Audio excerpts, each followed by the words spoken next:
Sky TV.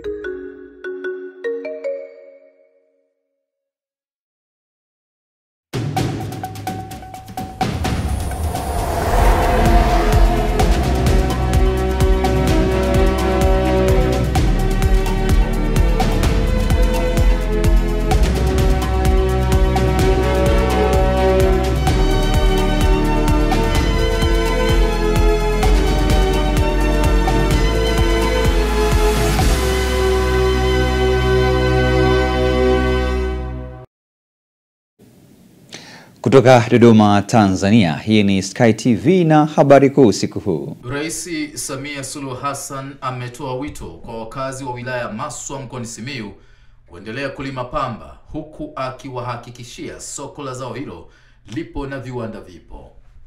Katika habari za kimataifa, polisi wa Kenya akamatwa kwa kumpiga risasi raia. Na katika michezo, Arusha Jiji kujenga uwanja wa kisasa wa michezo. Hujambo mtazamaji na karibu katika ulimwengu wa habari kutoka hapa Sky TV. Tukikuletea uchambuzi wa dakika 60 za habari za michezo, biashara, bila kusahau utabiri wa hali ya hewa. Mimi ni Freddy Cheti. Rais wa Jamhuri ya Muungano wa Tanzania Mheshimiwa Samia Suluhu Hassan ametoa wito kwa wakazi wa wilaya ya Maswa mkoani Simiyu kuendelea kulima pamba, huku akihakikishia soko la zao hilo. Mwandishi wetu Mindi Joseph anaarifu zaidi.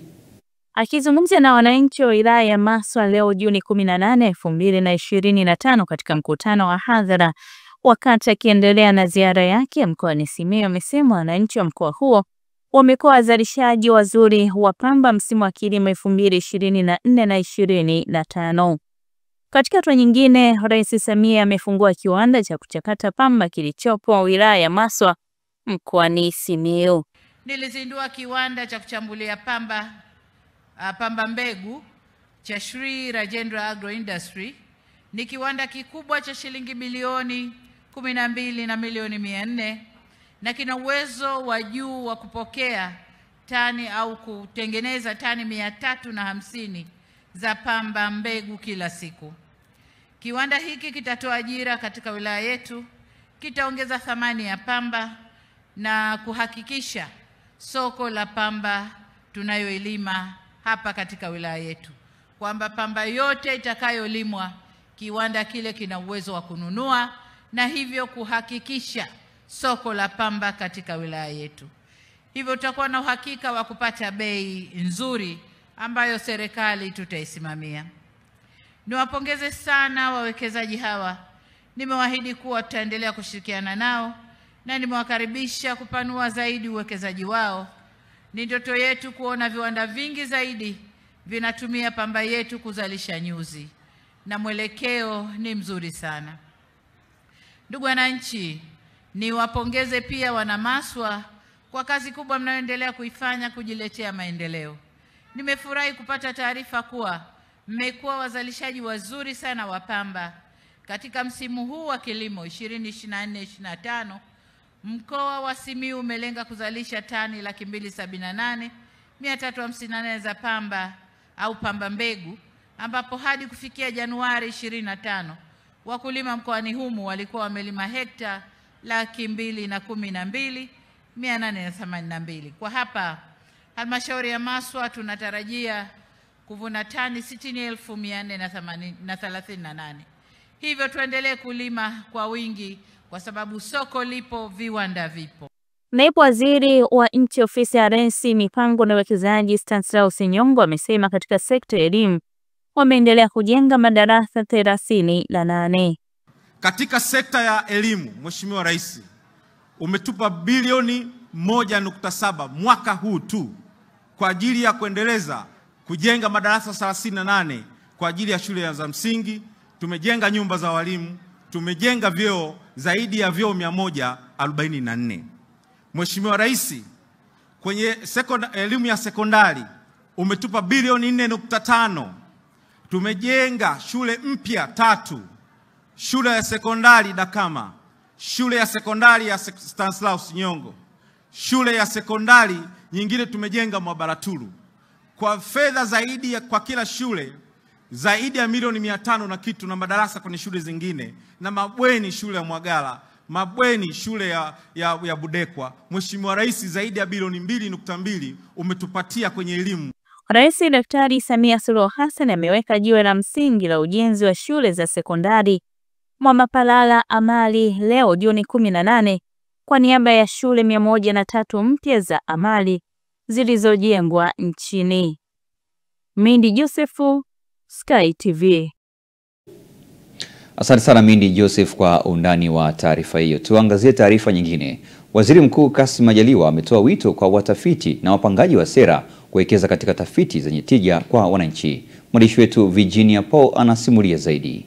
Ametoa wito huo leo Jumatano Juni 18, 2025 kwenye kongamano la 13 la kisayansi la Chuo Kikuu cha Afya na Sayansi Shirikishi Muhimbili MUHAS lililofanyika chuoni hapo kampasi ya Mloganzila jijini Dar es Salaam. Watafiti wote, wapangaji wa sera, wekezeni katika utafiti zenye tija kwa wananchi. Tafiti zisiishie kwenye makabrasha na kuziweka kwenye makabati. Tunahitaji tuone matokeo ya tafiti hizo yakifanya kazi katika utoaji wa huduma hapa nchini.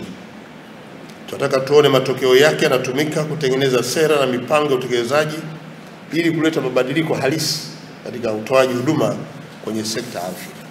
3, wadau wa sekta binafsi na washirika wa maendeleo ambao mko hapa na wale ambao watapata taarifa hizi kupitia mifumo yetu, ongezeni uwekezaji katika vifaa tiba, lakini pia teknolojia zipanuliwe kwa lengo la kuimarisha uwezo wa kukabiliana na magonjwa kwa wakati. Serikali itaendelea kuwapa ushirikiano wa kuendelea kutoa huduma za afya na kusimamia maboresho ya sekta ya afya kupitia maeneo yenu. Haya ni mambo ambayo tunatarajia kuyaona kwenye maeneo yetu. Niwaambie tu ndugu wataalamu kwamba serikali ya awamu ya 6 itaendelea kuweka mazingira mazuri ambayo tunasema wezeshi na ya kuvutia katika uzalishaji wa vifaa mbalimbali vinavyotoa huduma za sekta ya afya. Na kwenye uzalishaji huu vifaa kama vifaa vitiba ndani ya nchi, lakini uzalishaji wa dawa tumeendelea kuwekea msisitizo kwa kuwakaribisha wawekezaji kuja kuzalisha vifaa vingi vya afya hapa nchini. Akizungumza kwa niaba ya Waziri wa Elimu, Sayansi na Teknolojia, Naibu Katibu Mkuu Sayansi, Teknolojia na Elimu ya Juu, Profesa Daniel Mushi, amesema kuwa serikali imeweka vipaumbele kwenye elimu, sayansi na teknolojia. Mradi wa HIT ambao umelenga katika kuboresha mitaala, kuboresha mazingira ya kufundishia na kujifunzia, lakini vile vile kuweka matumizi sahihi au kuboresha matumizi ya teknolojia ya kidijitali ili kuboresha ufundishaji na kuongeza tija.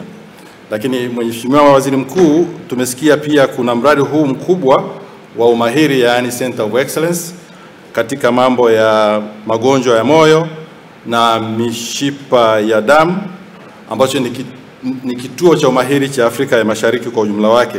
Kwa upande wake, makamu mkuu wa chuo hicho Profesa Apolinari Kamuhabwa ameipongeza serikali kwa jitihada za dhati ambazo zimewezesha kuungwa mkono na wadau mbalimbali wa maendeleo na hivyo kufanikisha utekelezaji wa miradi mikubwa ya kimkakati inayoleta mageuzi makubwa katika mazingira ya elimu ya juu na afya nchini. Ninapenda kutoa fursa hii kuishukuru serikali kwa jitihada za dhati ambazo zimewezesha kuungwa mkono na wadau mbalimbali wa maendeleo na hivyo kufanikisha utekelezaji wa miradi mikubwa ya kimkakati inayoleta mageuzi makubwa katika mazingira ya elimu ya juu na afya nchini. Chuo chetu ni miongoni wa wanufaika wakubwa wa mageuzi haya. Mradi mkuu wa kipaumbele ambao unafadhiliwa na serikali kwa chuo chetu ni mradi wa kituo cha umahiri cha Afrika Mashariki wa magonjwa ya moyo na mishipa ya damu katika kampasi yetu ya Mloganzila. Mradi huu unaingia katika awamu ya pili baada ya kukamilisha awamu ya kwanza ya ujenzi wa kituo hiki muhimu hapa Mloganzila, ambapo ndipo tupo hapa. Jengo hili ni sehemu ya awamu ya kwanza ya mradi huo. Mimi Virginia Paul, Sky TV. Mdhibiti na mkaguzi mkuu wa hesabu za serikali CAG Charles Kichere amesema kuna changamoto katika halmashauri mbalimbali nchini ya kutoelewa jinsi ya kushughulikia hoja za kikaguzi, na kuanzia mwaka ujao ataanza kutoa mafunzo kwa madiwani. Nora Damian anatujuza zaidi. Zikiwa zimesalia siku mbili kuvunjwa kwa mabaraza ya madiwani, mdhibiti na mkaguzi mkuu wa serikali anatumia siku hizi kupita katika halmashauri za manispaa zilizopo mkoani Dar es Salaam kufuatilia utekelezaji wa mapendekezo aliyoyatoa kupitia ripoti ya mwaka 2023-2024. Akiwa katika manispaa ya Kinondoni, ndipo akatoa maagizo kwa halmashauri nchini kuimarisha mifumo ya udhibiti wa ndani ili kuzuia hoja na zikitokea zifanywe kazi ziweze kufungwa.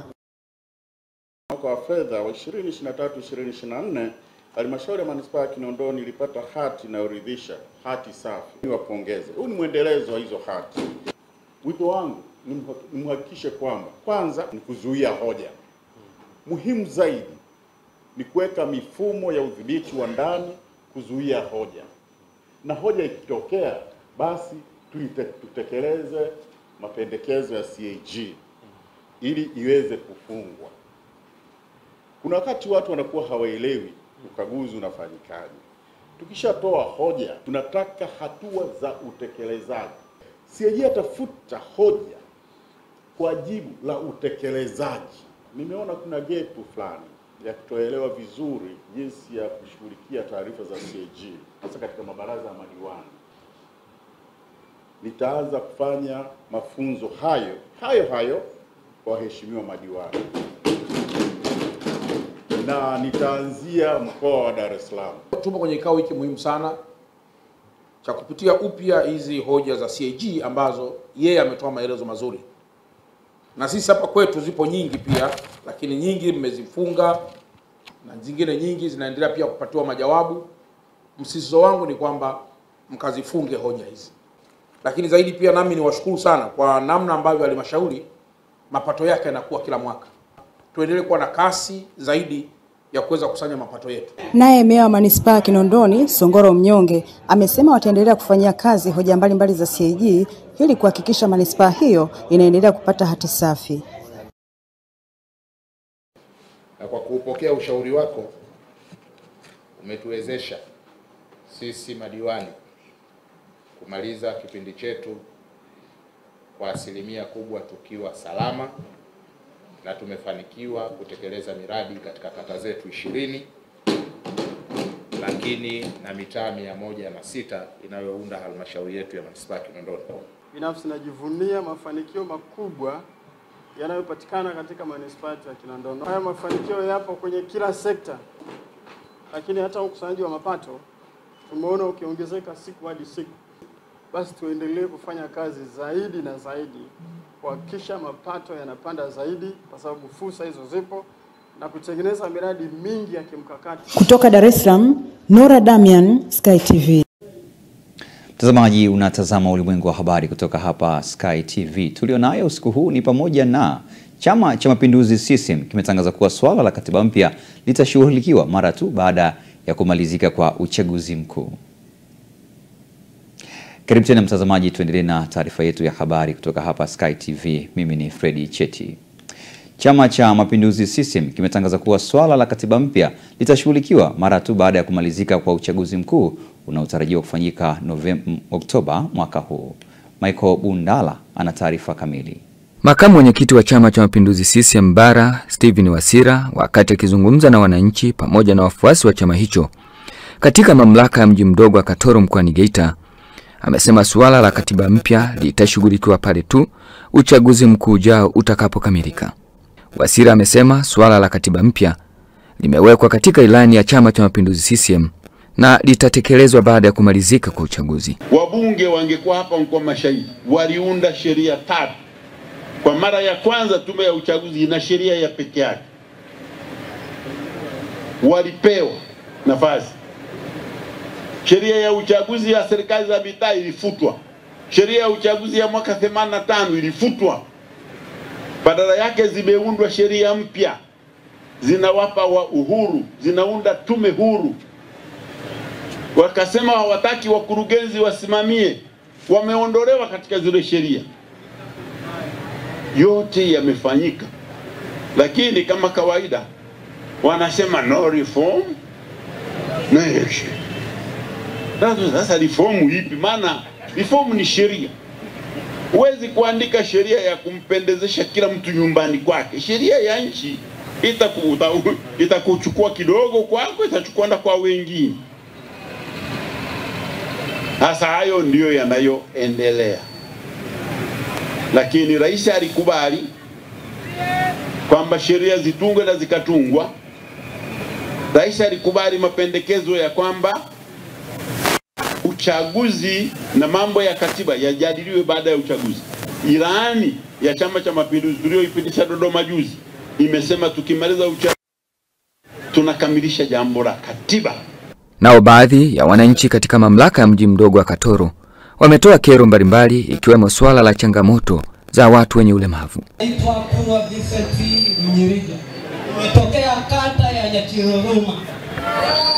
Ndugu mheshimiwa, hoja yetu ni kwamba kwenye uchaguzi tuko kipaumbele, mnatupa kipaumbele walemavu na wazee. Kazi ya Samia tumeshaiona na tunasema aendelee. Miaka 5 inamhusu. Ndugu mheshimiwa makamu wa rais, ni kwamba tunasema kwamba tunakuagiza kwamba utufikishie ombi letu sisi kama walemavu, wao wanatujali kijijini, maana tunateseka sana kijijini.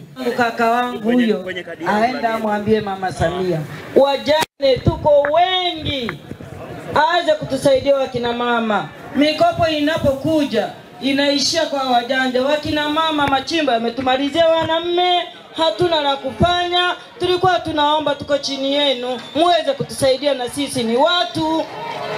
Kama Bashunguzi Abdul Kasim, mimi ni babu yake na Wasira.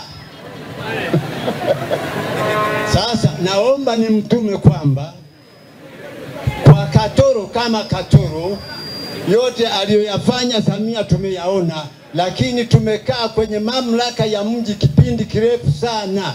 Kuna tatizo gani tusipewe halmashauri tukajitegemea? Kutoka katika mamlaka ya mji mdogo wa Katoro mkoani Geita, Michael Francis Bundala, Sky TV. Asante sana Michael Bundara kwa undani wa taarifa hiyo. Tuangazie taarifa nyingine. Wito umetolewa kwa wazazi na walezi kuwafunza watoto maadili mema na kuwa na hofu ya Mungu ili kupunguza mmomonyoko wa maadili na kuwa na jamii bora.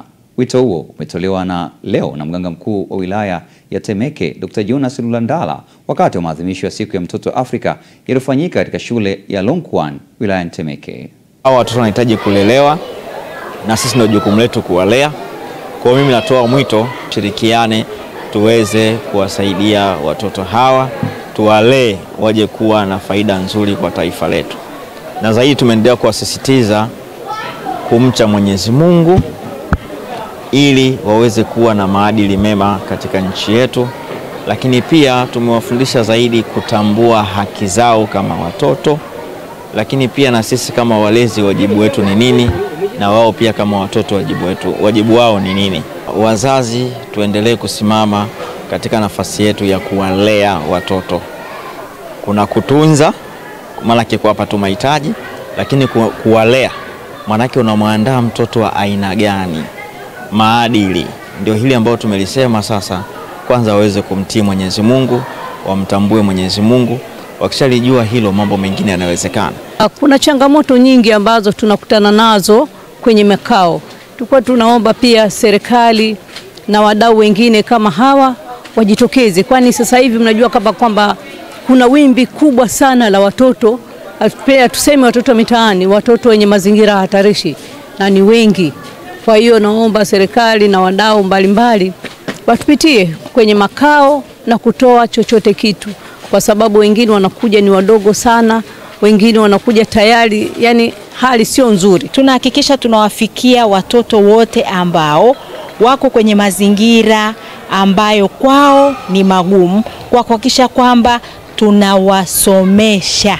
Shule yetu inamiliki makao ya watoto ambayo yamesajiliwa na anaitwa Longkwan Children Care Center. Kwa hiyo wale watoto wanaokuwa kwenye mazingira magumu tunawachukua, tunawapeleka kwenye makao yetu na tunawasajili shuleni kwetu, wanapata elimu yao bure. Lakini wale ambao wana uwezo wao wamekuwa wakijitegemea kwa gharama ndogo. 人从3个方面去帮助，一个是物质层面，比如说他没有吃的了，没有。 So there are 3 ways in Buddhism that we can help other people. The first one is that we can help them from the material part. Like for example, they don't have enough food to eat, or they don't have enough clothes to wear, or maybe there's something wrong with their house, and then we try our level best to help them to build and fix. Na sasa tuelekee mkoani Songwe. Mwenyekiti wa Umoja wa Vijana wa Chama cha Mapinduzi UVCCM Taifa, Mohamed Kawaida, amepokelewa kwa shangwe kubwa katika wilaya ya Mbozi mkoani Songwe wakati wa ziara yake ya kikazi mkoani humo. John Kiango kutoka mkoani Songwe ana ripoti kamili.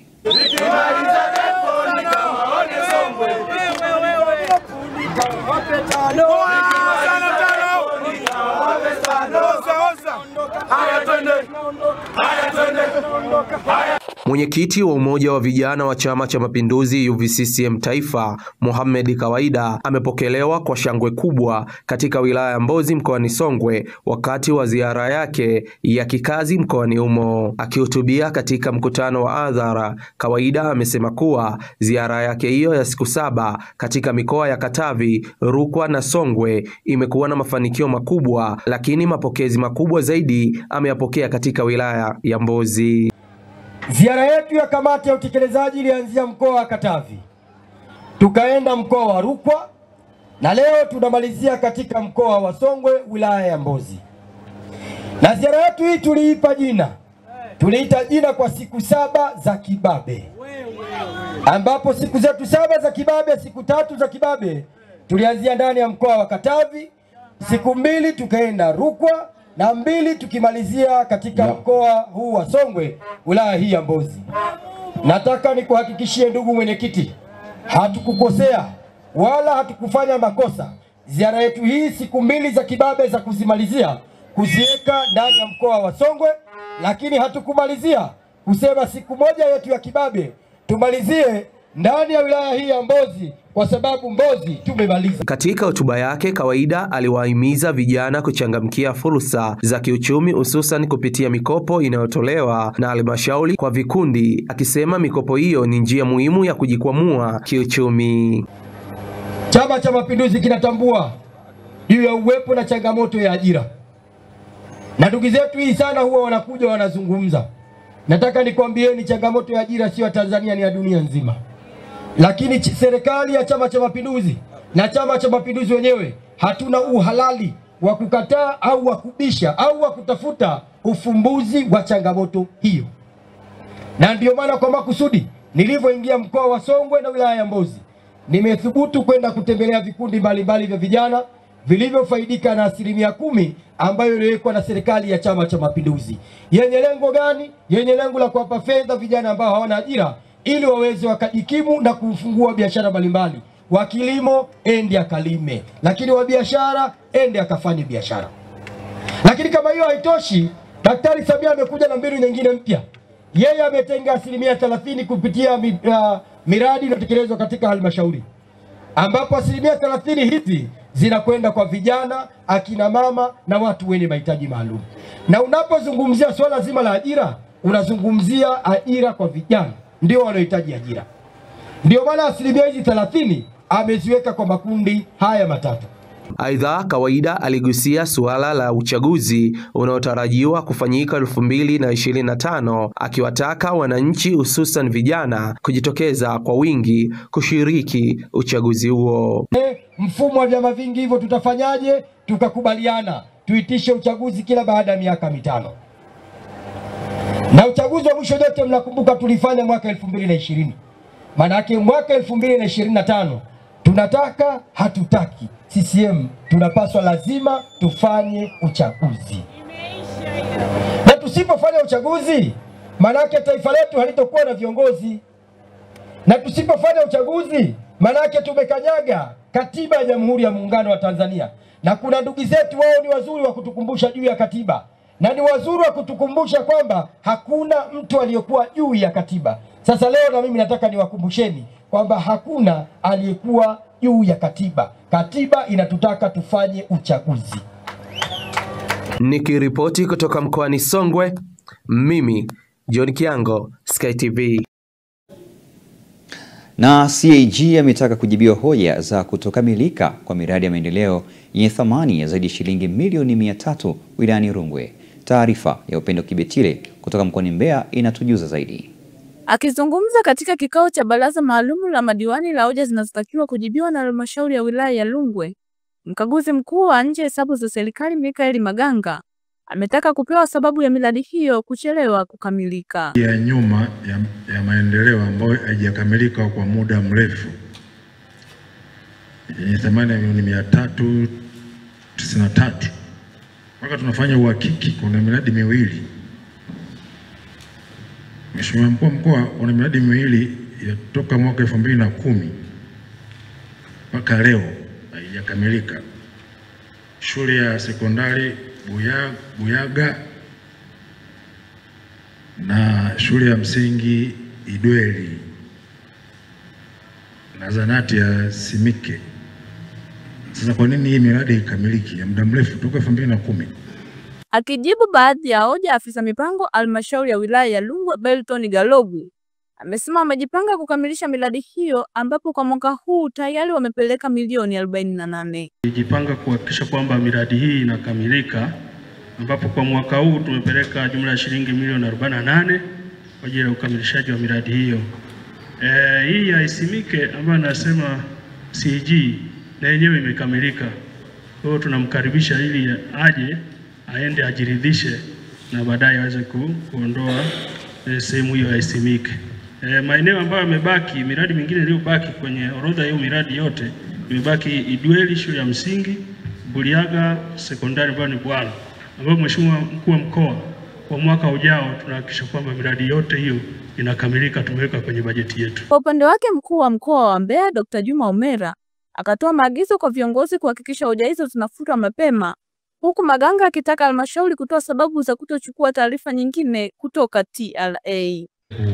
Kufuta hiyo hoja. Kwa hiyo kama tukipata taarifa hizo zote, maana yake itatusaidia kufuta hiyo hoja. Kwa hiyo tukubaliane na mikakati iliyoko kwenye halmashauri. Waheshimiwa madiwani, tunakubaliana? Watoe sababu kwa nini TRA awape achukue hizo taarifa kutoka TRA. Sababu nini? Kwa sababu ile MOU iko very clear, imesema kwamba TRA watoe hizo taarifa. Nadhani kwa sababu CAG kazini endelevu, naamini kipindi kingine atakapokuja kwenye ukaguzi tunaweza tukamwasilishia hizo taarifa akaziona, akahakiki na kuona yewe tulivyoboresha kwa sasa hivi. Nikiripoti kutoka halmashauri ya wilaya ya Rungwe mkoani Mbeya, Upendo Kibetile, Sky TV. Mtazamaji, tunahitimisha hiyo katika habari za kitaifa. Tunapata mapumziko mafupi. Tukirejea moja kwa moja tutaungana na Pius Jayunga katika habari za kimataifa.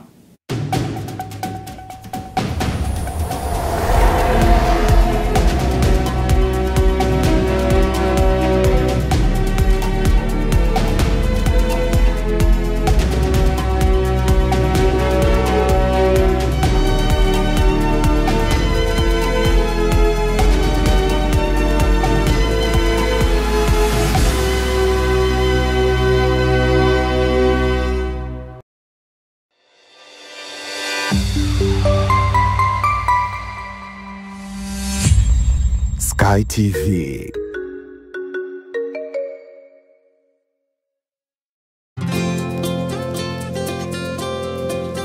Iyula Malaika Sekondari iliyopo Kingoluila Morogoro mjini ni shule ya bweni na kutwa ya wavulana na wasichana wa dini zote, kidato cha kwanza hadi cha 6. Inawatangazia nafasi za masomo kidato cha 5 2025 kwa tahasusi za HGK, HKL na HGL. Sifa za mwombaji ni ufaulu wa kuanzia daraja C katika masomo matatu na kuendelea. Kuhamia kidato cha kwanza na 3 mwaka 2025 kwa masomo ya science, sanaa na biashara. Usajili unafanyika kila siku za kazi saa 2 kamili asubuhi shuleni Iyula Malaika Sekondari. Ada inalipwa kwa awamu 4 tu kwa mwaka. Fomu za kujiunga zinapatikana shuleni Iyula Malaika Sekondari na kwa Dar es Salaam Msimbazi Center chumba namba 9. Kwa mawasiliano zaidi piga simu namba 0786 88 58 80, 0747 84 50 01 au 0716 30 18 83. Mlete mwanao Iyula Malaika kwa elimu bora na ya uhakika. Jambo Entebbe, jambo Zanzibar. Air Tanzania inakuletea ruti mpya, yani Dar es Salaam moja kwa moja mpaka Entebbe, halafu Entebbe shwa mpaka Zanzibar, visiwa vya karafuu. Safari moja amazing, bei ni bomba kabisa. Dar to Entebbe ni kuanzia USD 159 tu. Entebbe to Zanzibar ni kuanzia USD 155 tu. Safiri kwa Rwanda uhakika kila Jumatatu, Ijumaa na Jumapili. Usikubali hadithi. Pakua Air Tanzania app au tembelea www.airtanzania.co.tz na ukate tiketi yako leo. Kwa mawasiliano zaidi piga +255 748 77 3900. Air Tanzania, the wings of Kilimanjaro.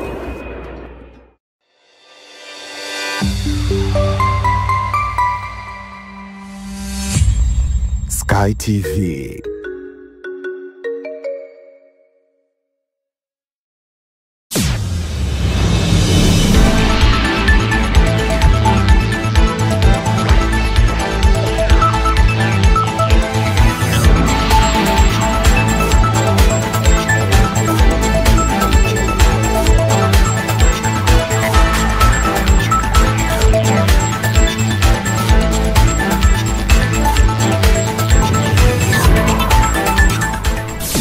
Habari za kimataifa. Ni wasaa wa habari za kimataifa. Karibu, naitwa POC Jayunga. Askari polisi wa Kenya amekamatwa kwa kumpiga risasi raia ambaye hakuwa na silaha wakati wa maandamano yaliyofanyika Jumanne kwenye mji mkuu Nairobi, yaliyochochewa na kifo cha mwanablogi Albert Ojwang. Msemaji wa polisi Muchiri Nyaga amesema mkuu wa jeshi la polisi aliamuru kukamatwa mara moja na kufikishwa mahakamani kwa askari huyo aliyefyatua risasi. Maandamano ya kupinga mauaji ya Ojwang aliyekufa akiwa mikononi mwa polisi yalifanyika jana Nairobi, Mombasa, Kilifi na Kwale. Tume ya Kitaifa ya Haki za Binadamu ya Kenya imesema watu 21 walijeruhiwa wakati wa maandamano hayo. Mapema Jumanne, video iliyochapishwa katika mtandao wa kijamii wa X wa kituo cha televisheni cha Citizen iliwaonesha polisi wawili wakimpiga mara kadhaa mwanaume kichwani kabla ya polisi mmoja kumpiga risasi wakati akijaribu kuondoka. Mwanaume huyo alidondoka chini huku kundi la waandamanaji likipiga kelele wakisema umemuua. Kwingineko, Israeli na Irani zimeendelea kushambuliana huku Israeli ikianza kurudisha nyumbani raia walioko nje. Kwingineko, Marekani imeufunga kwa muda ubalozi wake ulioko Yerusalemu hadi Ijumaa. China imeanza kuondoa raia wake Irani. Mapema Jumatano, milipuko ilisikika mjini Teherani kufuatia mashambulizi makali ya angani yanayofanywa na Israeli yakiulenga mji huo mkuu wa Irani. Jeshi la Israeli IDF lilitangaza kushambulia Teherani. Kwenye akaunti yake ya Telegram, jeshi hilo limesema limeshambulia kituo cha urutubishaji urani na vituo vingine kadhaa vya kutengeneza silaha vinavyomilikiwa na utawala wa Irani. Baadaye IDF iliripoti kuwa imegundua makombora kutoka Irani yanayoelekea Israeli tena na kwamba jeshi la anga la Israeli linafanya operesheni ya kuondoa tishio hilo. Msemaji wa jeshi la Israeli amesema wanalenga vituo vya kijeshi, wao wanashambulia nyumba za kiraia.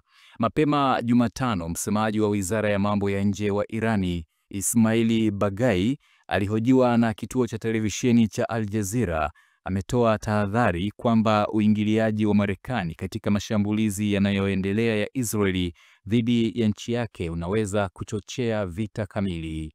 Na hatimaye utawala wa rais wa Marekani Donald Trump umezipa nchi 36 hadi Jumatano muda wa mwisho kuhakikisha zinaimarisha mchakato wa uchunguzi dhidi ya raia wake ama zikabiliwe na marufuku kwa raia wao kuitembelea Marekani.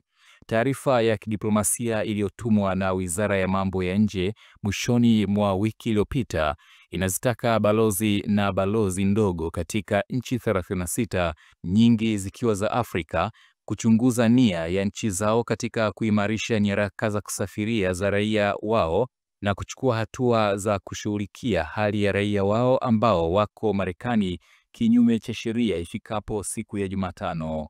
Msemaji wa Wizara ya Mambo ya Nje ya Marekani, Tammy Bruce, amethibitisha kuwa mataifa hayo yanatakiwa kuimarisha mchakato wa kuchunguza pasi za kusafiria za raia wake, kuwakubali raia wao wanaorudishwa kutoka Marekani na kuchukua hatua nyingine kuhakikisha raia wao sio kitisho kwa Marekani.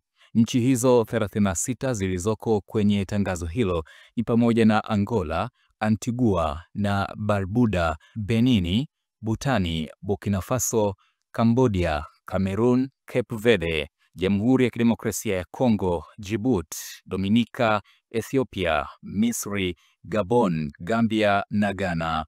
Nchi nyingine ni Malawi, Mauritania, Niger, Nigeria, St. Kitts na Nevis, St. Lucia, Sao Tome na Principe, Senegal, Sudani Kusini, Syria, Tanzania, Tonga, Tuvalu, Uganda, Vanuatu, Zambia, Zimbabwe, Ivory Coast, Kazakhstani na Liberia.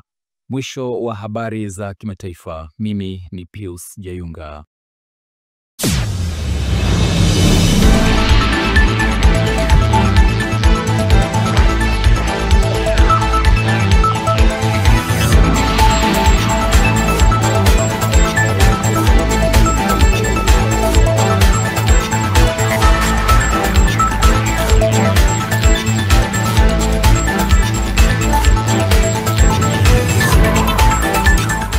Habari za kimataifa.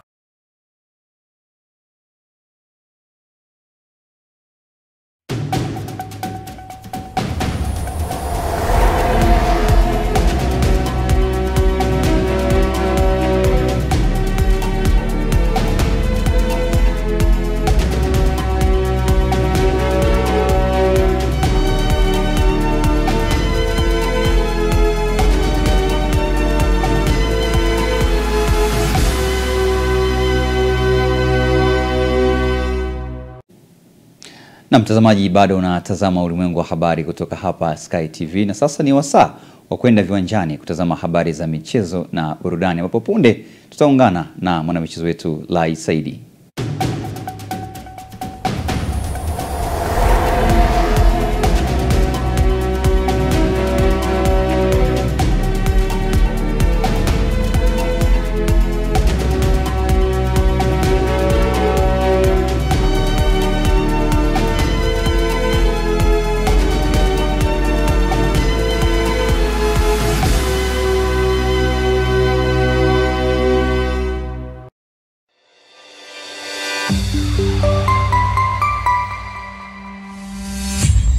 Sky TV.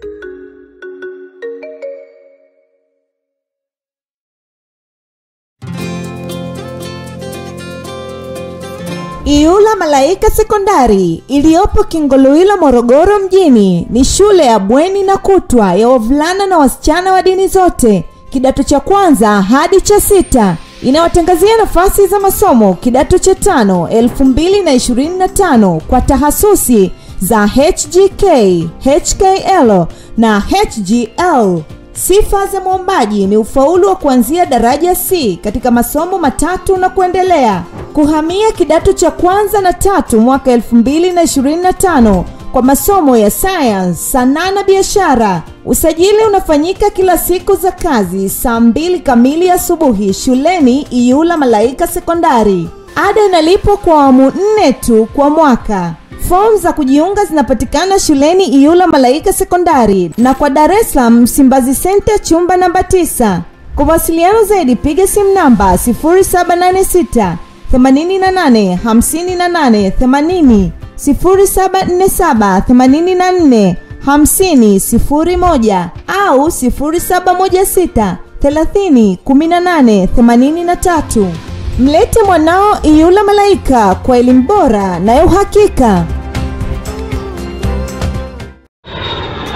Jambo Entebbe, Jambo Zanzibar. Air Tanzania inakuletea ruti mpya, yani Dar es Salaam moja kwa moja mpaka Entebbe, halafu Entebbe shwa mpaka Zanzibar, visiwa vya karafuu. Safari moja amazing, bei ni bomba kabisa. Dar to Entebbe ni kuanzia USD 159 tu. Entebbe to Zanzibar ni kuanzia USD 155 tu. Safiri kwa Rwanda uhakika kila Jumatatu, Ijumaa na Jumapili. Usikubali hadithi. Pakua Air Tanzania app au tembelea www.airtanzania.co.tz na ukate tiketi yako leo. Kwa mawasiliano zaidi piga +255 748 77 39 00. Air Tanzania, the wings of Kilimanjaro.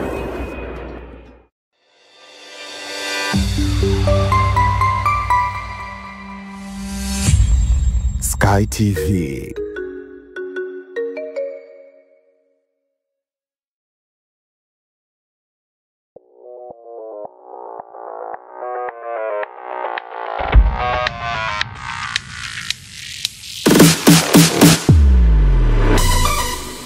Habari za michezo na burudani. Hujambo mtazamaji wa Ulimwengu wa Habari. Hivi sasa ni wasaa wa habari za michezo pamoja na burudani. Naitwa Lai Saidi. Benki ya CRDB imekabidhi zawadi pamoja na vifaa vya michezo na shilingi milioni 130 kwa ajili ya fainali ya Bunge Bonanza ambayo itafanyika Juni 21 mwaka huu. Akikabidhi vifaa hivyo, mkurugenzi mtendaji wa CRDB Bank Foundation Tuli Esther Mwambapa amesema vifaa hivyo ni kwa ajili ya zaidi ya michezo 10 ikiwemo mpira wa miguu, mpira wa nyavu na mpira wa wavu. Huku mwenyekiti wa Bunge Bonanza ambaye pia ni mbunge wa Makete, Festo Sanga, amesema Bonanza la mwaka huu linatarajiwa kuwa kubwa, huku akihamasisha uchaguzi mkuu Oktoba mwaka huu. Akabidhi jezi kwa timu za mpira wa miguu, mpira wa pete, mpira wa wavu na pia mpira wa kikapu pamoja na vifaa vya michezo mingine yote. Vifaa vyote na zawadi kwa washindi kwa ajili ya michezo yote 11 ambayo mheshimiwa amezunguzia kwa undani zaidi ni zaidi ya shilingi milioni 130. Lakini bonanza la mwaka huu ni kubwa zaidi kwa sababu ni bonanza ambalo tunaenda kufunga shughuli za bunge za miaka 5 kwa bunge letu na wabunge walioko sasa. Na tuliona ni vema tukaandaa tukio hili ambalo litafanyika tarehe 21. Siku 6 kabla ya Mheshimiwa Rais Dr. Samia Suluhu Hassan kuvunja bunge la Jamhuri ya Muungano wa Tanzania. Tuliona ni vema wabunge pamoja na watumishi waweze kukaa na kushirikiana kwenye michezo, lakini pia na baadaye kuwa na mchapalo ili kutengeneza umoja wetu ambao tumekuwa tukitengeneza siku zote, lakini pia kuagana kwa ajili ya kwenda kufanya maandalizi ya uchaguzi mkuu. Tunategemea kutumia bonanza hili la tarehe 21 kuhamasisha pia wananchi wa Tanzania kushiriki uchaguzi wa taifa letu ambao unategemea kufanyika mwezi wa 10. Ligi kuu soka Tanzania bara imeendelea tena leo kwa raundi ya 29 kupigwa katika viwanja 8 tofauti. Mchezo ambao ulipigwa katika uwanja wa Al Hassan Mwinyi mkoani Tabora, Simba Sport Club wao wamepata ushindi wa mabao 5-0 dhidi ya wenyeji Ken Gold. Lakini pia katika mchezo ambao umepigwa dimba la Sokoine jijini Mbeya, mabingwa watetezi wa ligi kuu soka Tanzania bara Dar es Salaam Yanga Africa wao wakipata ushindi wa mabao 5 dhidi ya wenyeji Tanzania Prison. Lakini pia Azam FC wao walikuwa nyumbani katika dimba la Azam Complex wakipata ushindi wa mabao 5 dhidi ya Tabora United.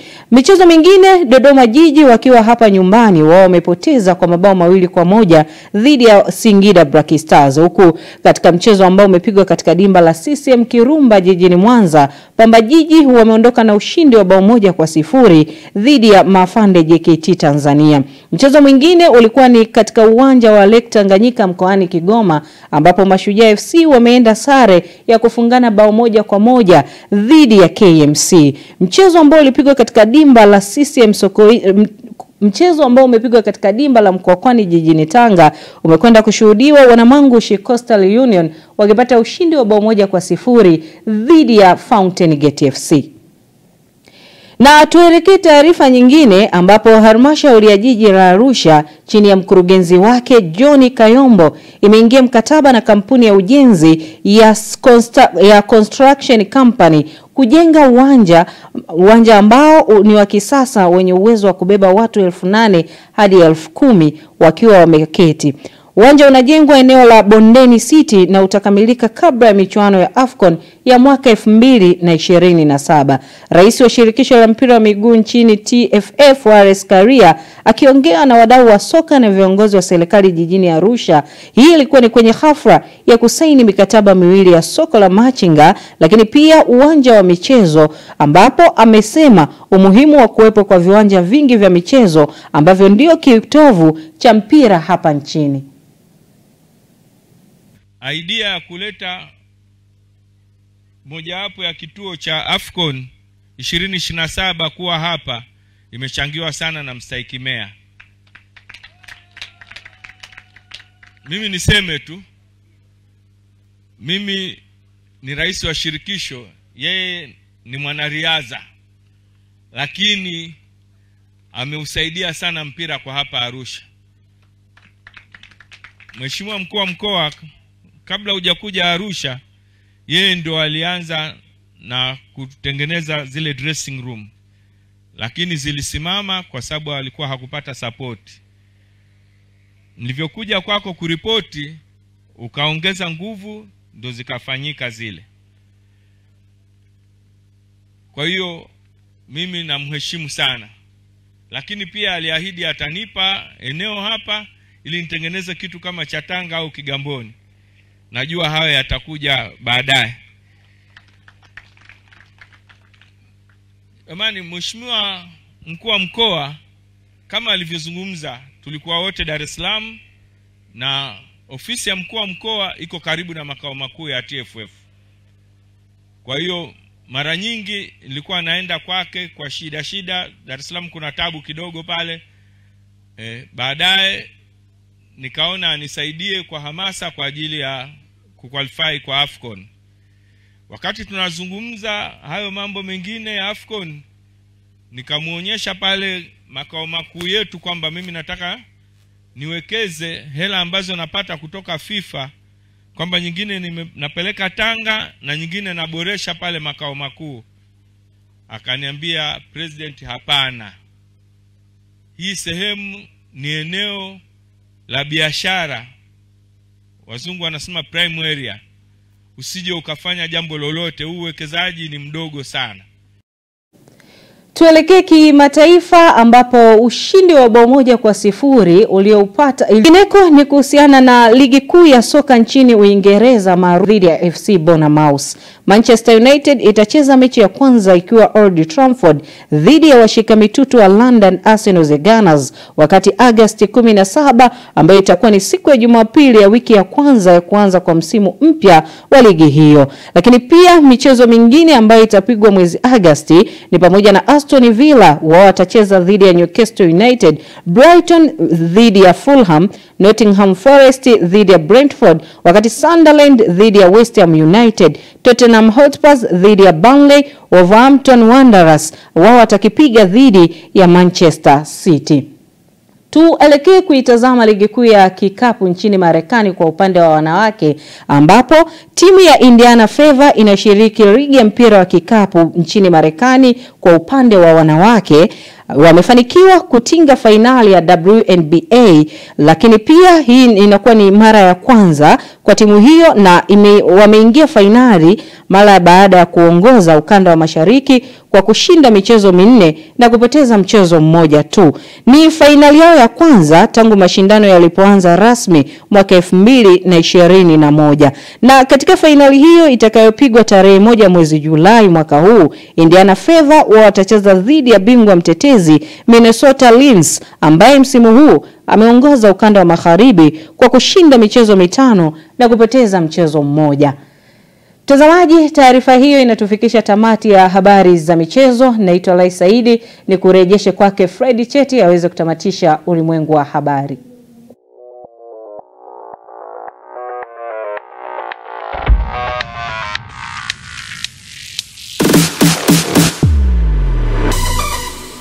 Habari za michezo na burudani.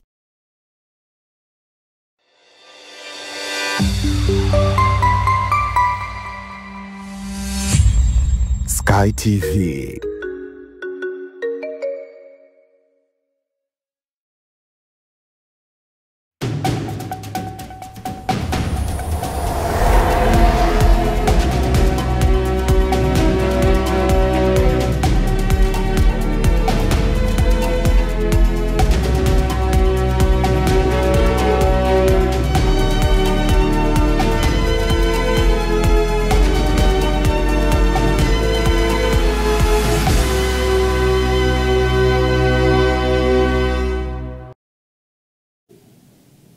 Ni mwanamichezo wetu Lai Saidi ametoka kutujuza yaliyojiri viwanjani, hususan katika ligi kuu ya soka Tanzania bara ambapo leo imekuwa ni mwendo wa 5-5. Hii inamaanisha kwamba mchezo dabi wa tarehe 25 Juni basi utakuwa ni kukata na shoka. Tusubiri tuone nini ambacho kitatokea katika mchezo huo. Na kabla ya kuhitimisha ulimwengu wa habari kwa siku ya leo, mtazamaji, tukapate kutazama utabiri wa hali ya hewa kutoka kwa mamlaka ya hali ya hewa nchini TMA kwa saa 24 zijazo. Uhali gani mpenzi mtazamaji, na karibu tena katika utabiri wa hewa wa saa 24 zijazo kuanzia saa 3 usiku. Jina langu ni Ramadhani Omari kutoka mamlaka ya hewa Tanzania. Mifumo ya upepo inaonyesha upepo unatarajiwa kuvuma kwa kasi ya kilomita 30 kwa saa, hususan katika maeneo ya ukanda wetu wa pwani ya Bahari ya Hindi pamoja na ziwa Tanganyika. Kwa maeneo ya ziwa Victoria pamoja na ziwa Nyasa, upepo unatarajiwa kuvuma kwa kasi ya kilomita 20 kwa saa. Hali ya ziwa pamoja na bahari inatarajiwa kuwa na mawimbi madogo hadi makubwa kiasi. Na kwa usiku wa leo, hali ya ukavu inatarajiwa kuendelea katika maeneo mengi hapa nchini, lakini pia hali ya baridi inatarajiwa katika baadhi ya maeneo hapa nchini, hususan yale ya nyanda juu kusini magharibi. Na kiwango cha chini kabisa cha joto kinatarajiwa kwenye joto 8 katika maeneo ya mkoa wa Njombe. Na kwa siku ya kesho, maeneo machache yanayozunguka ziwa Victoria yanatarajiwa kuwa na hali ya mawingu kiasi, mvua na ngurumo za radi na vipindi vya jua. Kwa maeneo ya ukanda wetu wa pwani ya kaskazini, hususan mkoa wa Tanga, Dar es Salaam Pwani pamoja na visiwa vya Unguja na Pemba, kunatarajiwa kuwa na hali ya mawingu kiasi, mvua nyepesi katika maeneo machache na vipindi vya jua. Na maeneo mengine nchi yaliyosalia yanatarajiwa kuwa na hali ya mawingu kiasi na vipindi virefu vya jua. Na sasa tupate utabiri wa siku 4 zijazo kwa baadhi ya maeneo hapa nchini. Kwa mkoa wa Dar es Salaam tunatarajia mvua nyepesi katika maeneo machache. Kwa mkoa wa Dodoma, kiwango cha chini kabisa cha joto kinatarajiwa kwenye joto 16. Kwa mkoa wa Mwanza tunatarajia mvua pamoja na ngurumo za radi katika maeneo machache. Mkoa wa Kilimanjaro tunatarajia mvua nyepesi katika maeneo machache. Na mkoa wa Mbeya tunatarajia kiwango cha chini cha joto kwenye joto 10. Kwa mkoa wa Morogoro, kiwango cha chini ni nyuzi joto 17. Na mkoa wa Arusha tunatarajia mvua nyepesi katika maeneo machache. Na mpaka kufia hapo, kutoka mamlaka ya hewa tuna ziada. Asante kwa kuwa nami na nikuage kwa heri. Na mtazamaji, na huo ndio mwisho wa ulimwengu wa habari kwa siku ya leo. Na kwa habari zetu zaidi, usiache kutembelea katika mitandao yetu ya kijamii Facebook, Instagram, TikTok, Thread, bila kusahau YouTube channel yetu kwa jina la Sky International TV. Kwa niaba ya timu nzima iliyoshiriki kuandaa ulimwengu wa habari kwa siku ya leo, jina langu ni Fred Cheti. Uwe na wakati mwema.